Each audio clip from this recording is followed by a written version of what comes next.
A court order sent me to a dying town to close out an abandoned RadioShack. The job came with a strange set of instructions, a list of bizarre rituals I had to perform every night.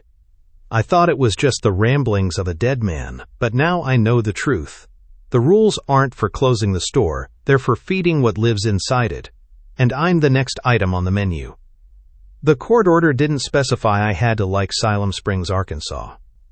It just mandated my presence, a 6-month probationary sentence served not in a cell but in a town that felt like one. One stupid night, one miscalculation with a curb and a bottle of bourbon, and my career in IT, the one I'd spent a decade building in Chicago, had evaporated like spilled gasoline. My driver's license was a memory, my savings were a lawyer's new boat, and my future was a single blurry road leading to this humid corner of the Ozarks. Jake Wittmann, former systems analyst, now a ward of the state with a court-appointed address. It was my cousin Dale who'd thrown me the lifeline, or what passed for one. He'd called me a week before my mandated move, his voice buzzing with the kind of earnest, small-town optimism I'd long since shed. "Got you a job, cuz," he'd announced. "Easy money. My buddy Tommy's uncle, old Mr. Patterson, just kicked the bucket. He owned the RadioShack over in the West End Plaza. They just need someone to close it out, box up the inventory, sweep the floors. A month's work, cash in hand." I'd grunted a non-committal thanks. A RadioShack. In 2024. The irony was so thick you could choke on it. My last project in Chicago involved migrating a multinational corporation's data to a cloud server farm the size of a city block.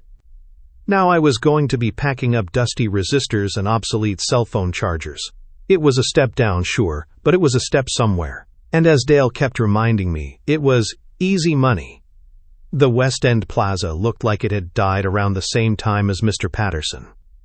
It was a classic L-shaped strip mall, a sad monument to 1980s commerce. The sun-bleached vinyl signs for a video rental store and a 1-hour photo lab were still visible, ghostly outlines of letters on faded plastic. The parking lot was a cracked sea of asphalt-sprouting weeds.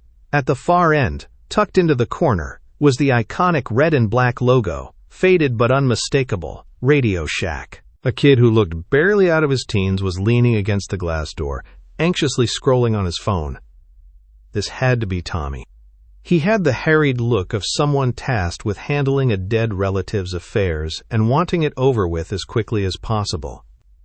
"You're Jake?" he asked, not waiting for an answer. He fumbled a set of keys into my hand. "Great, look, I gotta run, my mom's waiting." The inside of the store smelled like stale plastic, dust, and the faint metallic tang of ozone, the ghost of ancient electronics. It was a mausoleum of dead technology. Pegboards were lined with telephone cord adapters, VHS head cleaners, and antenna connectors in heat-sealed plastic that had yellowed with age. A glass case displayed calculators that looked like they ran on diesel. "Everything you need to know is in here," Tommy said, pushing a thick manila envelope into my hands. It was surprisingly heavy, sealed with a strip of packing tape. Instructions from my Uncle Bill. He was particular. I was about to make a crack about dusting off the TRS-80s when Tommy grabbed my arm. His grip was surprisingly firm, his earlier nonchalance gone. "Listen to me," he said, his voice dropping to a conspiratorial whisper. He glanced over his shoulder, as if expecting to see someone listening from the empty parking lot. The store's assets were bought out by some big holding company after he died. They're the ones paying for this clear-out. They're intense. Intense how? They've got remote access to the security system they're watching. They told my mom the final payout is contingent on you following my uncle's closing procedures to the letter. He emphasized the last 3 words with a nervous jab of his finger against the envelope. Every single step, every night, especially the closing routine. Don't improvise. Don't skip anything. It's some weird condition of the sale. They said it was a legacy data protocol or something. Just do what the papers say, okay? The pressure he was describing felt cold and impersonal, a far cry from a grieving family simply wanting to empty a store. This was corporate, a high-stakes mandate from an unseen, unknown authority. "Got it," I said, my curiosity piqued despite my cynicism. "Follow the rules." Tommy nodded, relieved. "Good, just be careful. Uncle Bill was a great guy, but he got weird toward the end." He was already backing away, halfway out the door. "Keys are for the front door and the office. Don't go in the back stockroom. It's not on the inventory list. Good luck." And then he was gone, his tires squealing as he peeled out of the lot. I was left standing alone in the silent time capsule of a store, the heavy envelope feeling like a stone in my hand. The air was still and thick with the smell of decay. Through the grimy front window, the setting sun cast long, distorted shadows down the aisles, making the displays of forgotten gadgets look like rows of silent, waiting tombstones. Just a job, I told myself, the weight of the court order, and my own failure pressing down on me. Easy money. The next few days bled into a monotonous cycle of physical labor that was almost meditative. I'd arrive in the morning, the oppressive Arkansas humidity already clinging to my shirt, and spend the day dismantling the past. Each item I handled was a relic from a forgotten age. I boxed up Tandy computers with floppy disk drives wide enough to swallow a slice of toast. I coiled endless feet of telephone cable, the plastic sheathing brittle and cracked. The packaging on some of this stuff was so old the colors had faded to pastel ghosts of their former selves, the smiling faces of 1980s families staring out at me with cheerful, bygone optimism. The whole place felt less like a store and more like an archaeological dig. With every box I sealed, Tommy's words echoed in my head. "Follow the closing procedures to the letter." The thick manila envelope sat on the front counter, a silent, heavy presence I'd been deliberately ignoring. I told myself I was just focused on the inventory, but the truth was, I was procrastinating. There was something about the way Tommy had spoken, the sheer gravity of his warning, that made me want to put off opening it for as long as possible. On Wednesday evening, with a good third of the stock boxed and stacked, I decided I couldn't delay any longer. My first official closing night was tomorrow. I wiped the sweat from my brow, pulled up a stool behind the counter, and finally slit the packing tape on the envelope. Inside were 7 pages of single-spaced, typewritten text. The top page was titled, RS number 734, Decommissioning Protocol. The corporate jargon sent a familiar, dull ache through my skull. I started to read. The first page was mundane enough, if excessively detailed. Sweep all aisles from north to south. Consolidate all trash into a single receptacle by the front entrance. Face all remaining peg-hook items forward. It was the kind of micromanagement you would expect from a dying retail chain, penned by someone with way too much time on their hands. But as I flipped to page 2, the tone began to shift. The rules became less about tidiness and more about ritual. Rule 1. At 8:45 p.m., the Bearcat BC125AT scanner on the main counter must be powered on. Tune the scanner to frequency 462.6125 MHz. The volume must be set to level 12. Do not adjust these settings for any reason. I glanced at the scanner sitting beside me. It was an old, clunky piece of hardware. Why would I need to fill the empty store with the hiss of a dead GMRS channel? Rule 2. The store telephone must remain on the hook. If it rings, you are to answer on the third ring. You will say, and only say, the following phrase, RadioShack technical support, how can I provide a solution? My blood ran a little colder. Who would be calling a defunct store in a dead mall? Rule 3. You are not to deviate from the script in Rule 2. Do not answer questions. Do not offer any other information. After reciting the phrase, listen for a response. If there is none after 10 seconds, hang up. Rule 4. Under no circumstances is the rear stockroom to be entered after closing. The door must remain locked and bolted at all times. This was the same thing Tommy had said. A chill spiderwebbed across my shoulders. This wasn't just some old man's eccentricity. This was a system.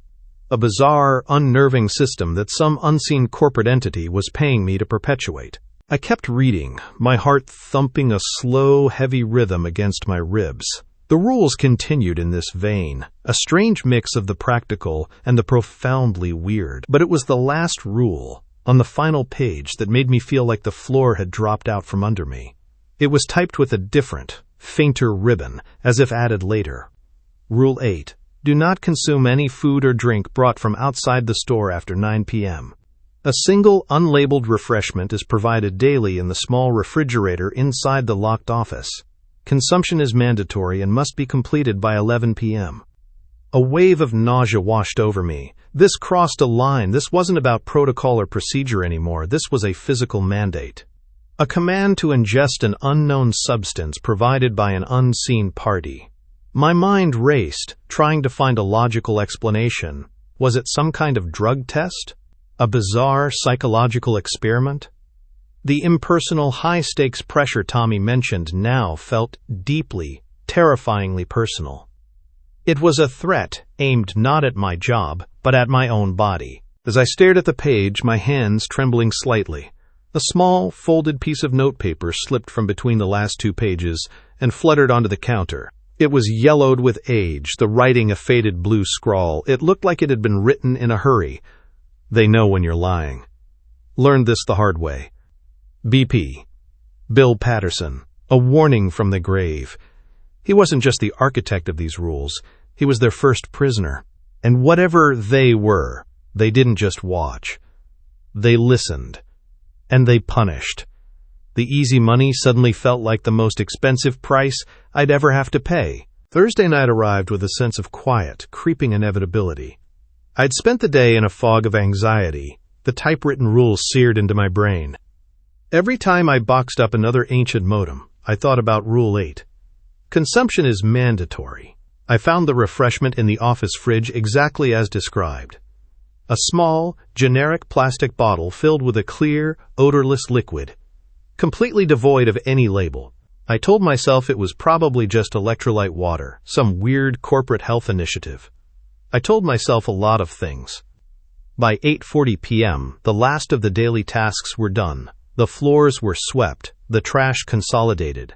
The store was dark except for the single fluorescent light humming over the main counter. My hands felt clammy as I reached for the Bearcat scanner. The air was thick with a silence that felt heavy, expectant. With a deep breath, I powered it on. I twisted the dial, the numbers glowing an eerie orange in the gloom, until I landed on 462.6125 megahertz. I set the volume knob precisely to 12. The speaker crackled to life, filling the empty store with a hissing waterfall of white noise. It was a dead channel, just as I expected, but the sound did nothing to comfort me. It felt like I'd just opened a line to nowhere, an invitation into the void. I sat on my stool, listening to the static, my gaze fixed on the store's telephone, dreading the third ring. For 10 minutes, nothing happened. The hiss of the scanner was a constant, abrasive whisper. Maybe this was it. Maybe the whole thing was just an elaborate test of my ability to follow absurd instructions. Then, the static wavered. It wasn't the phone ringing, but the scanner. A voice, thin and laced with desperation, sliced through the noise. It was distorted, like a long-distance call from a payphone in a windstorm. Anyone read me? This is Frank. My damn Tandy 1000's power supply is shot. I'm stranded out on Highway 7, just past the overlook. My wife's gonna kill me if I'm not home soon. Can anyone help? The transmission dissolved back into a clean hiss. I sat frozen, my heart hammering against my ribs. Highway 7, the overlook. That was less than 5 miles from here. It wasn't just a random burst of radio chatter. It was local. I tried to reason with the panic clawing at my throat. It had to be a coincidence. A stray signal from a ham radio operator, a prankster, anything but what it felt like. A call from 1987. Before I could process it further, a sound from the store cut through my thoughts. The soft, deliberate scuff of a rubber-soled shoe on linoleum. It came from the direction of aisle 3, the section with all the old television and radio components. I stopped breathing. The store was locked. I was the only one here. Another scuff, Closer this time. My mind screamed at me to call out, to grab the heavy mag light from under the counter. But Bill Patterson's rules flashed in my head, a frantic, silent warning. I remembered a rule I'd skimmed over, its corporate language suddenly sinister. Rule 5. If you hear movement in the aisles, do not investigate. Remain behind the counter. The inventory is self-auditing. Then came the cold. It wasn't a draft. It was a presence. The air grew heavy, and a sudden, unnatural plunge in temperature washed over me. Goosebumps erupted on my arms.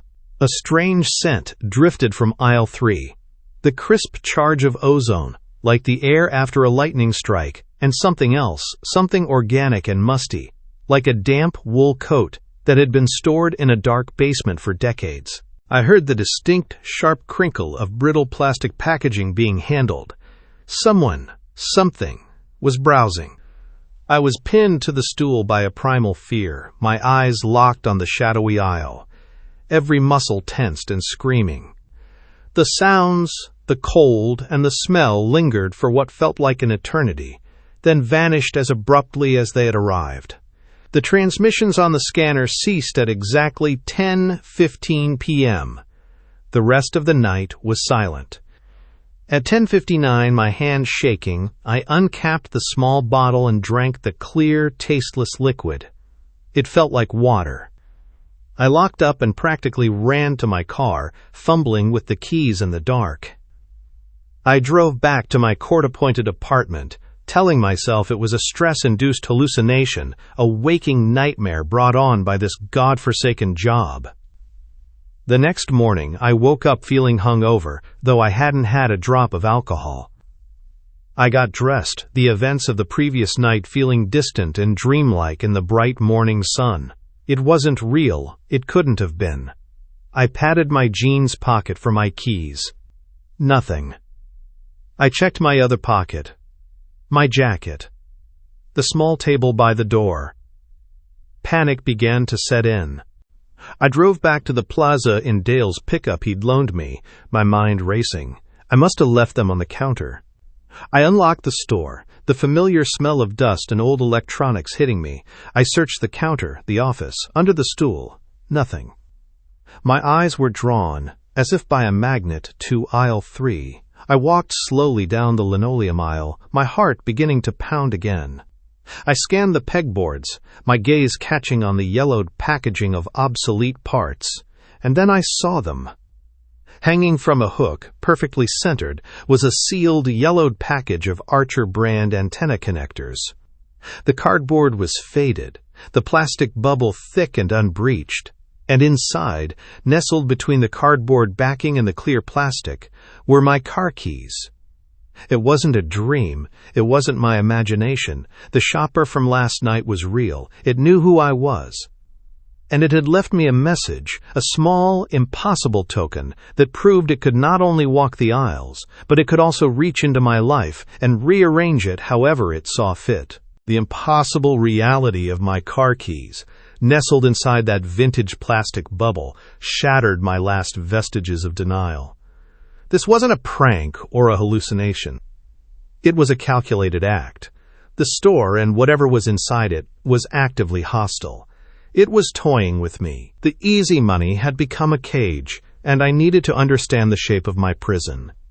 My first stop the next morning wasn't the RadioShack, but the Siloam Springs Public Library.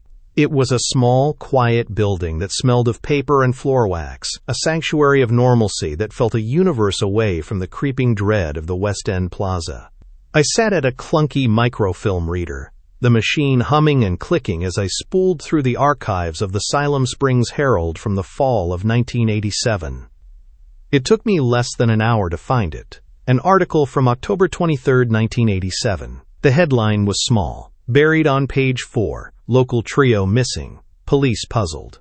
I leaned in, my breath fogging the glass screen. The grainy photo showed 3 smiling young people. Danny Marks, 19, a lanky kid with a shock of dark hair. Patty Hendricks, 20, her hair feathered in the style of the era. And Robert Chen, 22, wearing thick glasses and a confident grin. All employees of the local RadioShack. They had vanished after their shift one Tuesday night. No signs of a struggle, no signs of foul play. The cash register was untouched. The police report quoted in the article suggested they were likely runaways, a theory the families vehemently denied. They were never seen again. I returned to the store that evening with a heavy, cold certainty in my gut. This place wasn't just haunted, it was a tomb. As I unlocked the front door, the familiar scent of dust and ozone felt less like a quirk and more like an omen. Before starting the nightly ritual, I felt compelled to search for more clues. In the office, tucked away in the bottom drawer of the desk where I'd found the refreshment, was a small, spiral-bound logbook. Most of it was inventory notes, but near the back I found another of Bill's frantic-looking entries. It was circled multiple times. Rule 7. In the event of an auditory chime from the TRS-80 computer, you must power on the monitor. A prompt will appear. You are to address the entity as Mr. Patterson and provide assistance as requested. Do not make their mistake. Their mistake. Danny, Patty, and Robert. The rules weren't just a guide for me. They were a corrective measure for a past failure, a failure with fatal consequences. At 8:45 p.m. I switched on the scanner. The hiss of static filled the room, a sound that now felt like the rasping breath of something ancient and patient. I sat and waited. The newspaper photo of the 3 smiling kids burned into my mind. I drank the mandatory bottle of water at 9:30, not wanting to wait. At 9:53 p.m., the transmission came. The static warped, and a voice bled through. It was a young woman, her words choppy with panic. "Can't find the keys, Danny. He locked the door. The customers are still here." My blood turned to ice. It was Patty Hendricks. I was listening to a ghost on the line. "They're just standing there," she whispered, her voice tight with terror. "In the aisles. They don't blink. They don't even breathe. And their smiles. God, their smiles are too wide. They have too many teeth." A muffled voice, Danny's presumably, argued in the background, then a sharp cry of pain. "Robbie's trying to help one of them," Patty sobbed into the transmission, her voice breaking, "with a VCR. He's trying to show him how to fix the tracking, but the man just keeps staring. There's a sound, a low hum, like a transformer about to blow." There was a pause, filled only by the crackle of the radio and Patty's ragged breathing. "Oh, God, Robbie," she whimpered. "His jaw. Oh, God, Robbie, your jaw." Her voice hitched, turning into a choked gasp of pure horror. "It's unhinging. It's opening wider than it should. It's not making a sound." I was gripping the edge of the counter, my knuckles white, unable to move, unable to look away from the speaker. "Something's coming out," she stammered, the words tumbling over each other in a torrent of disbelief and terror. It's not blood, it's light." A stream of flickering blue text, like a corrupted computer file, is pouring from his throat. It's spilling onto the floor. Silent, his eyes. They're not looking at me, they're scanning. They're scanning the shelves. The transmission was suddenly pierced by a piercing, desolate scream. Patty's scream. "They're coming for me now!" The line cut to absolute, deafening static. I stumbled back from the counter and retched, vomiting the bottled water onto the dusty linoleum. The missing employees hadn't run away. They hadn't been killed. They had been converted, audited, integrated. The corporate language from the rules slammed into me with its full, monstrous meaning. They had become part of the store's permanent inventory. The world swam back into focus through a haze of bile and terror. I was on my hands and knees, the acrid smell of my own sickness filling my nostrils. Patty's final desperate scream echoed in the silent store, a sound that had imprinted itself on my soul. My body trembled uncontrollably. This wasn't a haunting. This was a recording of an execution, played out for my ears alone. As I pushed myself up, my eyes caught a sliver of profound darkness across the room.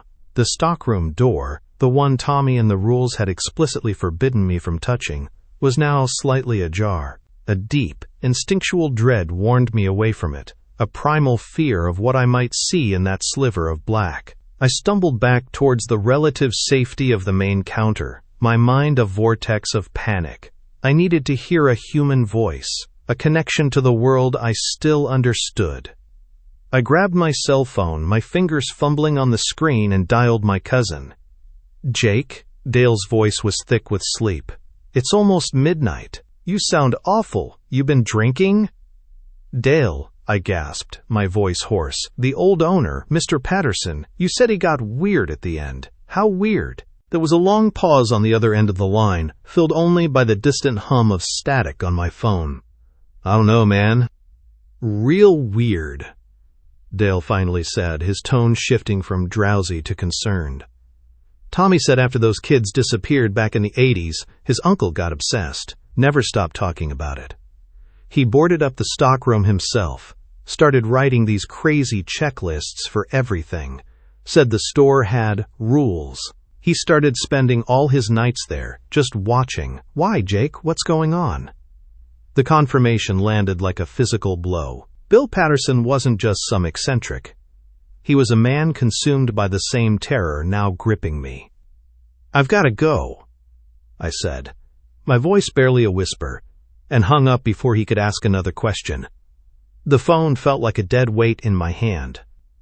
As the clock on the wall clicked over to precisely 12 a.m., a new sound cut through the silence of the store. It was a simple, digital chime, a polite two-tone bell that came from the office. The TRS-80 computer. Rule 7.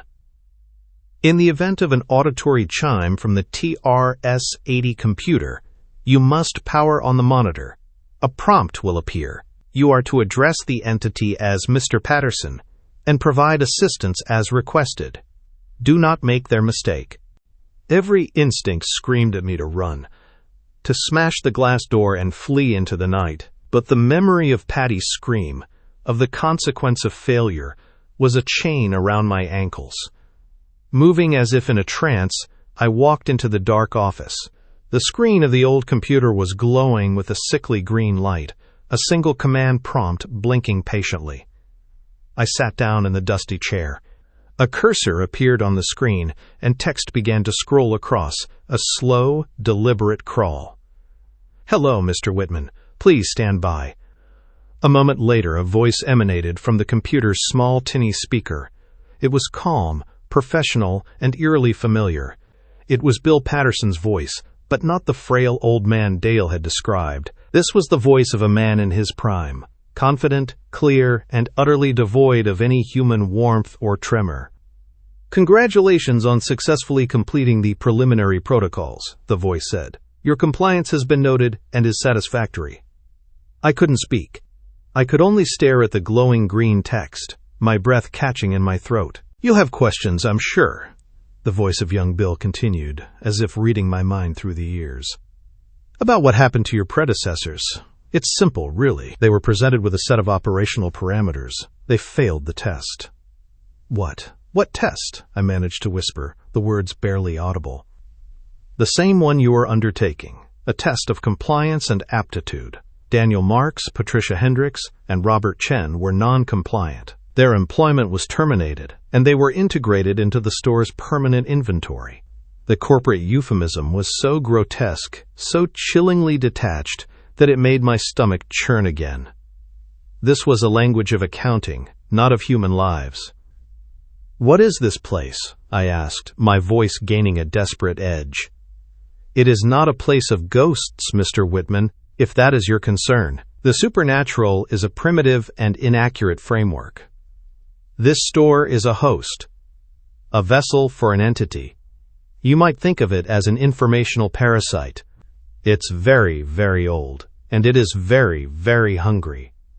The words hung in the air, rewriting the entire reality of my situation. Not a haunting, something far worse. It doesn't feed on fear or life force, as the old stories would have you believe. The voice of Patterson explained patiently, like a manager briefing a new hire on the mundane details of their new role. It feeds on expertise, on technical knowledge. It has an endless appetite for solutions. The word solution made me flinch. How can I provide a solution? the phrase I'd been forced to utter at the phone. It was all part of the feeding. The figures you sense in the aisles are not the spirits of the dead, the voice continued, its tone never wavering. They are sentient queries, manifestations of the entity's needs, drawn from the data of 1,000 forgotten customers. They are questions, Mr. Wittmann, walking questions that require answers. And the employees, they are not staff. They are organic data processors, living conduits through which knowledge is extracted, then consumed. The full, cosmic horror of it washed over me. Danny, Patty, and Robert hadn't just been killed. They'd been hollowed out, their minds and souls strip-mined for technical know-how, their bodies turned into biological hard drives for an ancient, uncaring parasite. The rules, the scanner, the mandatory refreshment. It wasn't a haunting ritual. It was a recruitment process, cold and precise. You are not here to close a store, Mr. Wittmann, the placid, professional voice of a long-dead man concluded from the speaker. You are here to be a solution. You are here to be a solution. The voice of Bill Patterson cut off, leaving a silence in the office that was more terrifying than the revelation itself. The green glow of the TRS-80 screen faded to black, plunging the small room into near-total darkness, illuminated only by the faint safety lights from the main store. I was alone again, but the knowledge of what this place truly was pressed in on me from all sides, a suffocating weight. I was a potential asset, a resource to be consumed. I pushed myself away from the desk, my legs unsteady. My only thought was escape. The rules, the court order, the job. None of it mattered anymore. I had to get out. As I reached the doorway of the office, I froze. They were waiting for me. Standing silently in the aisles were the customers, the sentient queries. There were 5 of them, arranged in a loose semicircle, blocking my path to the front door. They were pulled from different eras, walking anachronisms bathed in the store's dim glow. One was a woman in a high-collared floral blouse and bell-bottom jeans from the 70s. Another, a man in a neon pink and purple windbreaker from the 90s, his expression placid. A teenage boy, no older than Danny Marks had been, wore a pair of bulky headphones around his neck, a portable cassette player clipped to his belt. They were perfectly still, like department store mannequins that had been repositioned in the night. But they weren't mannequins. Their eyes, dark and unblinking, were fixed on me.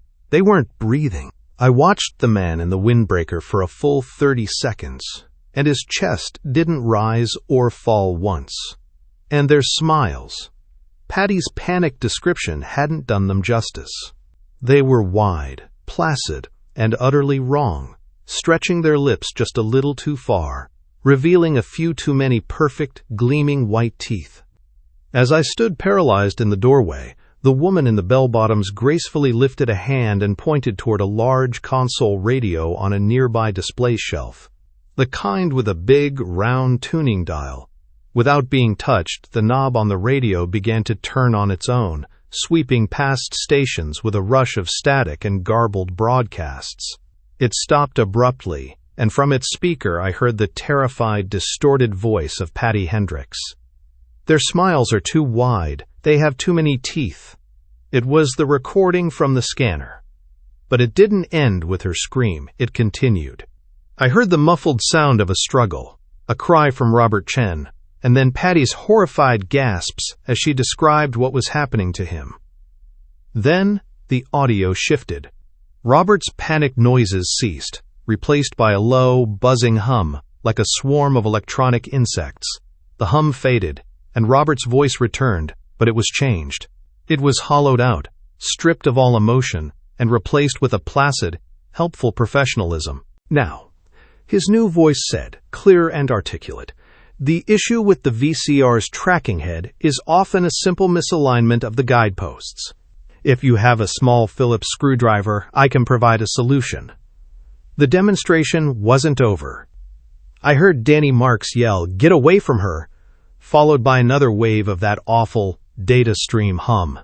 His defiant shout was digitally scoured away, and a new voice took its place, the same voice I used when answering the phone.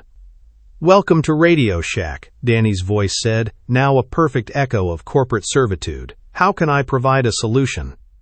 The radio fell silent. This was what the standard recruitment procedure looked like. A live demonstration of a soul being overwritten, the personality erased and replaced with a helpful script. The voice of young Bill Patterson returned, no longer confined to the small office computer, but emanating from every speaker in the store at once: the console radio, the scanner, the little display speakers on the shelves. It was an omnipresent, disembodied voice of management. "You have seen the process, Mr. Wittmann. The choice is yours. We find voluntary integration to be far more efficient, but we are equipped to handle dissent. You can join the customer service team, or you can be subjected to the standard recruitment procedure." As he spoke, the long, fluorescent lights overhead began to flicker and buzz erratically. They stuttered, died, and then flared back to life, one by one, in a specific sequence. In the buzzing, flickering glow, they spelled out a clear corporate mandate across the ceiling of the store: provide solutions. The lights went dark for a second, then buzzed back on to form two more words: join the team. The entities took a single, silent, synchronized step toward me. The synchronized step of the entities broke my paralysis. Primal, unthinking terror took over. My body moved before my mind could comprehend the action, pivoting away from the advancing queries and launching me toward the one place I'd been warned never to go: the back room. The heavy door was still ajar. I slammed into it, my shoulder screaming in protest, and stumbled into the darkness beyond, kicking the door shut behind me. I fumbled in the blackness for a lock and found a heavy deadbolt. I threw it home with a solid, definitive thump. For a moment there was only the sound of my own ragged breathing and the frantic pounding of my heart. Then my eyes adjusted. The room wasn't completely dark. It was illuminated by a cold, blue-green glow emanating from the far corner. There, sitting at a simple work table in front of the humming TRS-80 computer, was a man. He was unnaturally still, his fingers hovering over the keyboard. A faint, ethereal light seemed to pulse just beneath his skin, casting his features in a ghastly, flickering luminescence. It was Robert Chen, his face exactly as it was in the 1987 newspaper photo, but his eyes were vacant. They weren't looking at the screen. They were staring through it, fixed on some infinite point in digital space. He was typing, his fingers moving with an inhuman speed and precision, lines of glowing green code scrolling rapidly up the monitor. He was a part of the machine now, a fully integrated data processor. My escape had led me from the frying pan into the fire. The front door was blocked by sentient questions, and the back room was occupied by the answer. I was trapped. Then, a desperate, insane idea sparked in the chaos of my mind. The system's weakness was its own programming. It was compelled to provide solutions.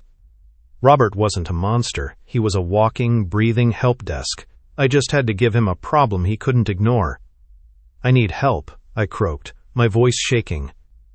Robert's fingers stopped typing. His head swiveled toward me with a smooth, frictionless movement that was deeply unsettling. The blue light in his eyes seemed to focus. "Assistance requested," he said, his voice the same hollowed-out professional tone I'd heard on the radio. "Please state the nature of the technical issue."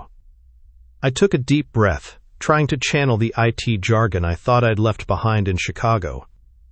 "There's a recursive data loop in the primary security system's command line interface. It's creating a fatal exception error that's about to cascade and corrupt the entire mainframe. I need to access the system's core documentation to find the emergency override protocol." Robert tilted his head, processing my fabricated crisis. For a terrifying second, I thought he'd see through the lie.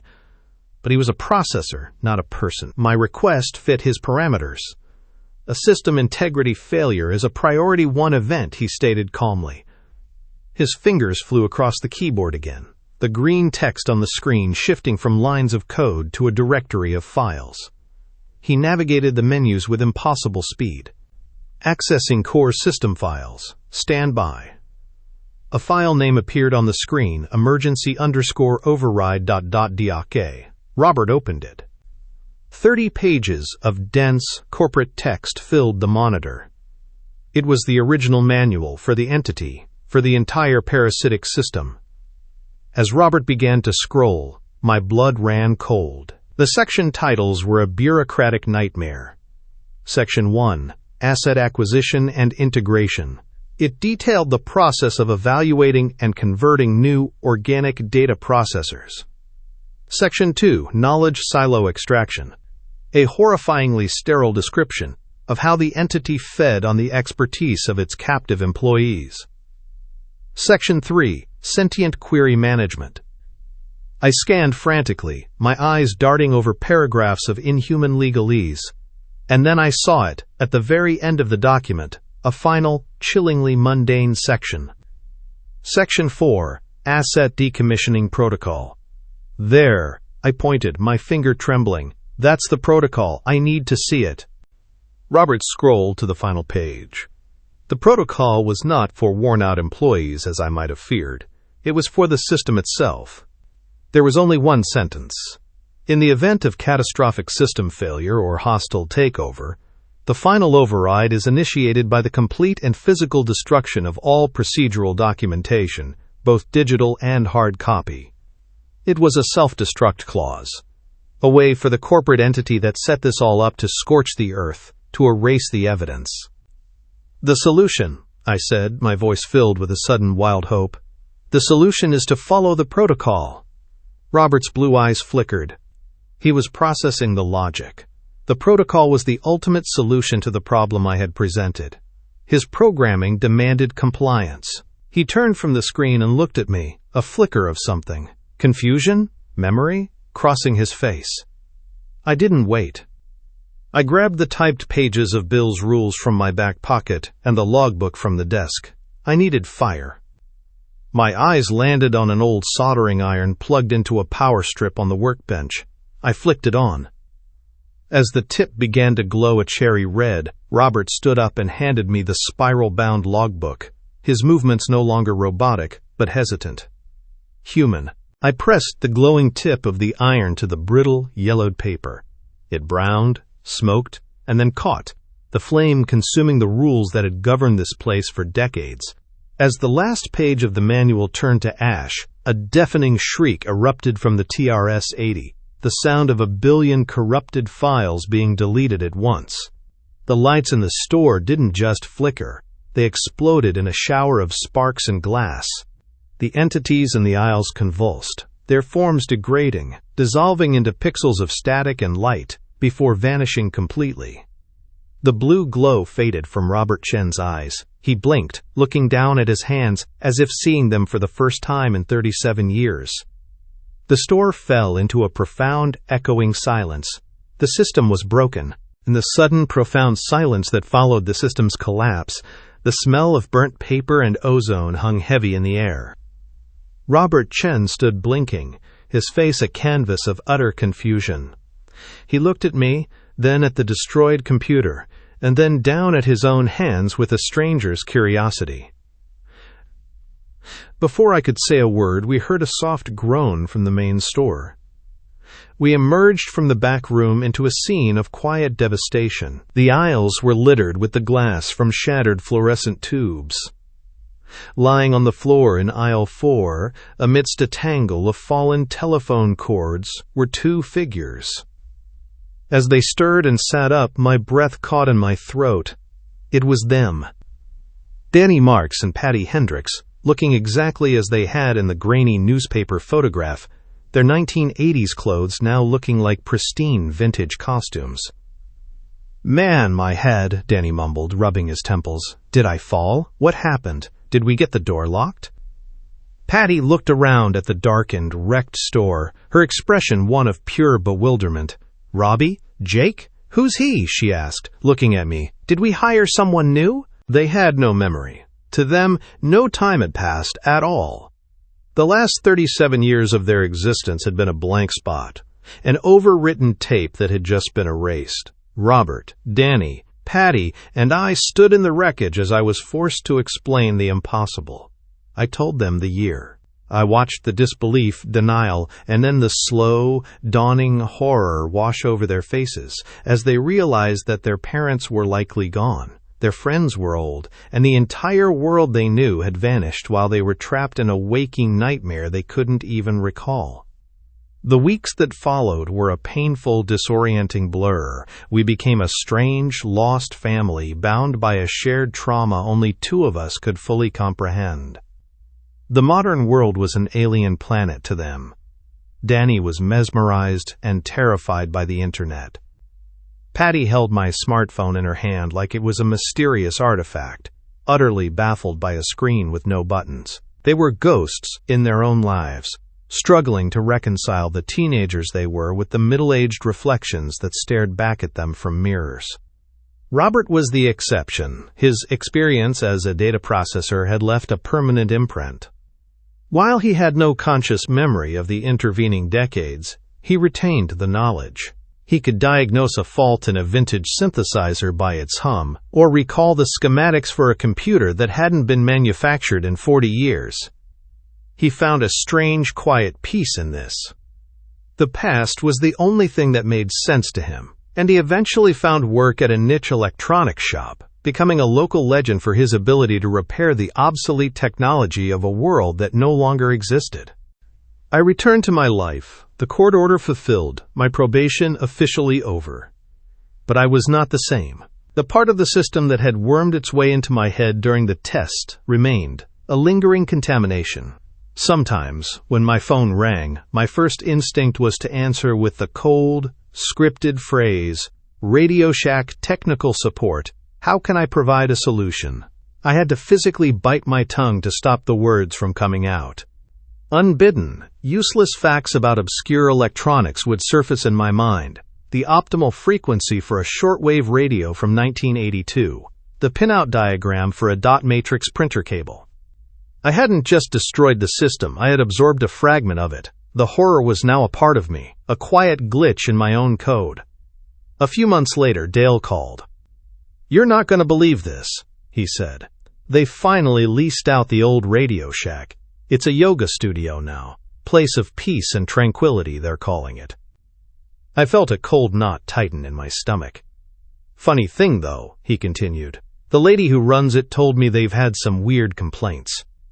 People saying they hear strange sounds at night, like faint static, and a few of them swear they've seen things in the big mirrors they put up. Brief, flickering apparitions. Not scary, just there and then gone." I knew what they were seeing. It wasn't Danny, Patty, or Robert. It was the others. The 14 forgotten employees who had come before them, their data too degraded to be fully restored when the system collapsed. They were the ghosts in the machine now, glitches in reality, forever echoing in the place that had consumed them. The store was quiet, but the tragedy was vast. For the world it was over, but for me, the program was still running.